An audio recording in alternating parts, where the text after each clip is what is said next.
Inilah kerinduan kami Bapa di surga. Ini menjadi doa kami Tuhan. Kiranya Engkau mencurahkan kuasa, kasih-Mu, Roh-Mu yang kudus bagi kami Tuhan. Haleluya.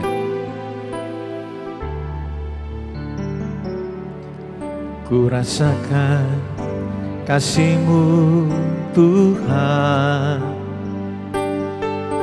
Ku rasakan kuasa-Mu Tuhan. Ku rasakan kasih kuasa Roh Kudus.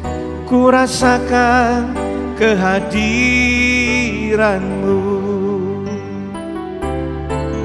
Ku rasakan kasih-Mu Tuhan. Ku rasakan kuasa-Mu Tuhan.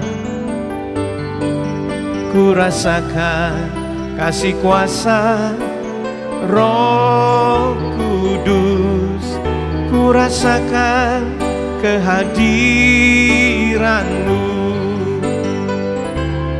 Curahkanlah kuasa-Mu Tuhan. Mujizat terjadi di tempat ini. Curahkanlah kuasa-Mu Tuhan. Mujizat terjadi sekarang ini. Mari katakan, ku rasakan kasih-Mu Tuhan. Ku rasakan kasih-Mu Tuhan.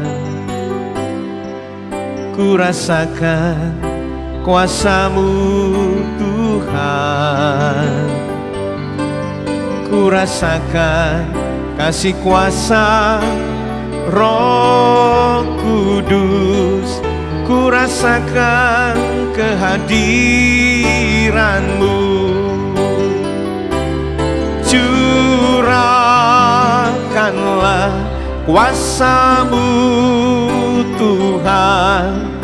Mujizat terjadi di tempat ini. Curahkanlah kuasa-Mu Tuhan. Mujizat terjadi sekarang ini.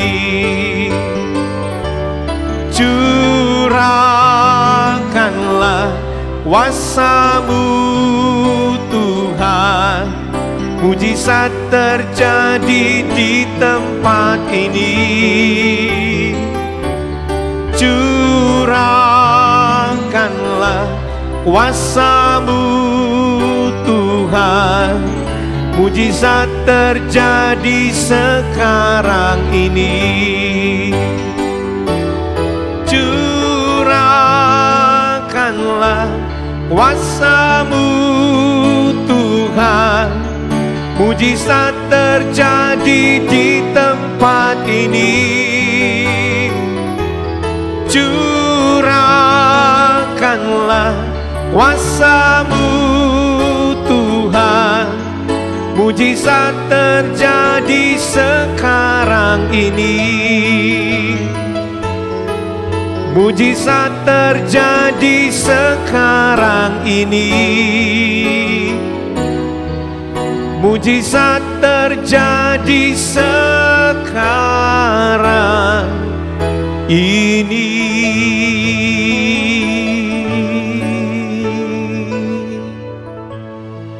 Haleluya, haleluya. Shalom, berjumpa kembali dengan saya di acara Voice of Hope. Hari ini saya ingin menyampaikan sebuah topik dengan judul kecelek. Saudara mungkin tidak asing bagi Anda yang tinggal di Jawa arti kata kecelek. Namun saya tidak menemukan padanan kata ini dalam bahasa Indonesia. Ketika saya melihat Kamus Besar Bahasa Indonesia, ternyata Kamus Besar Bahasa Indonesia menulis kata kecelek dengan arti bahwa kecelik itu adalah keadaan tidak mendapatkan apa yang diharapkan. Berarti sebuah keadaan di mana kita seharusnya menerima keadaan tertentu yang kita harapkan, lalu keadaan itu tidak sesuai seperti yang kita harapkan. Itu arti daripada kecelik. Ya, dalam hidup ini mungkin Anda sering mengalami hal yang disebut kecelik itu. Ya, dalam orang yang berpacaran seringkali dikatakan demikian. Jangan pilih-pilih. Nanti pilih-pilih itu seperti pilih singkong yang kemudian dapat yang nggak bagus, yang bongkeng. Nah, kemudian karena pilih-pilih, terlalu pilih-pilih, dapat yang busuk, dapat yang nggak bagus, lalu kecelik.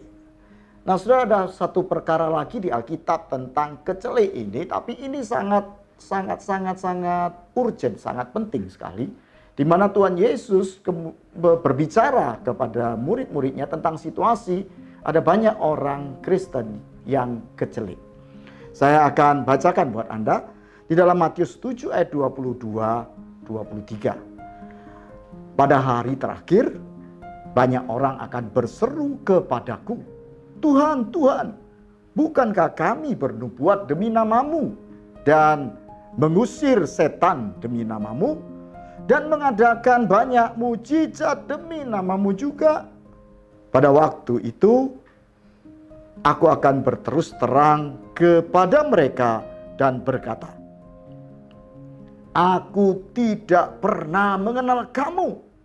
Anjalah daripadaku, kamu sekalian pembuat kejahatan.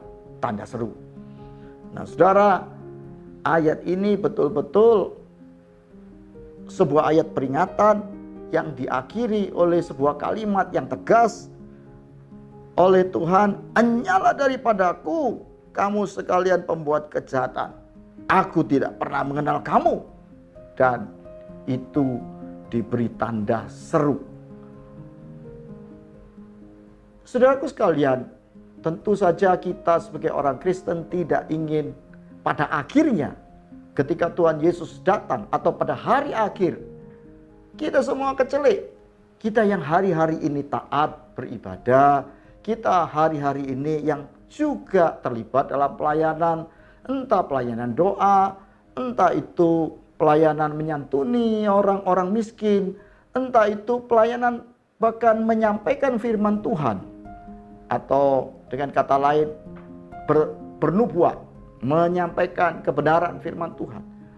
Atau bahkan kita ini memperoleh karunia untuk berdoa dan menyembuhkan orang sakit. Lalu kemudian dikatakan di situ pada hari akhir, aku tidak mengenal engkau. Padahal kita melakukan pelayanan-pelayanan yang hebat dan kita protes, Tuhan, Tuhan, bukankah kami bernubuat demi namamu, mengusir setan demi namamu, dan mengadakan mujizat demi namamu? Saudaraku sekalian, bukankah ini sebuah ironi yang betul-betul harusnya menjadi peringatan?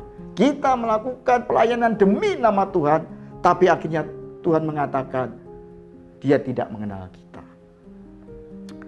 Yang menjadi pemikiran saya adalah bagaimana bisa Tuhan tidak mengenal Anda dan saya yang meluangkan waktu dan hari-hari untuk melayani, baik itu mengusir setan, berdoa untuk orang sakit, pelayanan-pelayanan bernubuat, menyampaikan firman Tuhan, dan lain-lain.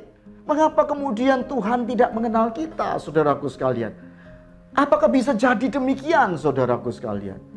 Dan kalau itu terjadi demikian, karena apa? Alkitab tidak menulis itu. Tapi kata mengenal, saudaraku, berarti itu bukan hanya melihat apa yang kita lakukan. Mengenal itu berarti Tuhan sedang melihat motif hati Anda dan hati saya. Apakah motif hati Anda dan saya pada waktu melayani adalah dengan motivasi untuk menguntungkan diri sendiri? Bukankah sifat-sifat Tuhan itu adalah berkorban dan ingin membuat orang lain itu, saudaraku sekalian, menerima pertolongan tanpa pamrih. Kasih, belas kasihan yang bukan menuntut untuk mendapatkan keuntungan. Saudaraku sekalian, jangan-jangan kita sudah bersusah payah, namun gara-gara motif hati kita pada waktu pelayanan hanya untuk mencari hal-hal perkara-perkara yang menguntungkan diri sendiri, baik secara materi maupun secara psikologi atau nama baik, maka kemudian yang terjadi, saudaraku, Tuhan tidak mengenal kita. Mari kita introspeksi dan berhati-hati hari-hari ini, di masa-masa yang mungkin hari-hari ini saudara, pelayanan kita tidak bisa turun langsung karena COVID. Tetapi biarlah hari-hari ini kita merenungkan kebenaran firman Tuhan, mengkoreksi hati kita. Benarkah motif hati kita dalam melayani adalah mencintai Tuhan, atau hanya mencari keuntungan demi nama kita sendiri, atau keuntungan demi reputasi kita, demi apa yang kita peroleh secara materi. Saya berharap setiap kita menemukan motivasi yang sejati, bahwa kita melayani oleh karena kita mengenal kasih Tuhan, dan kita mau berkorban kepada orang lain karena kita sudah merasakan kasih-Nya. Sehingga pelayanan kita bukan hanya bermanfaat bagi orang lain, tapi kita tidak ditolak dan Tuhan tidak berkata, "Aku tidak mengenal engkau." Tuhan memberkati.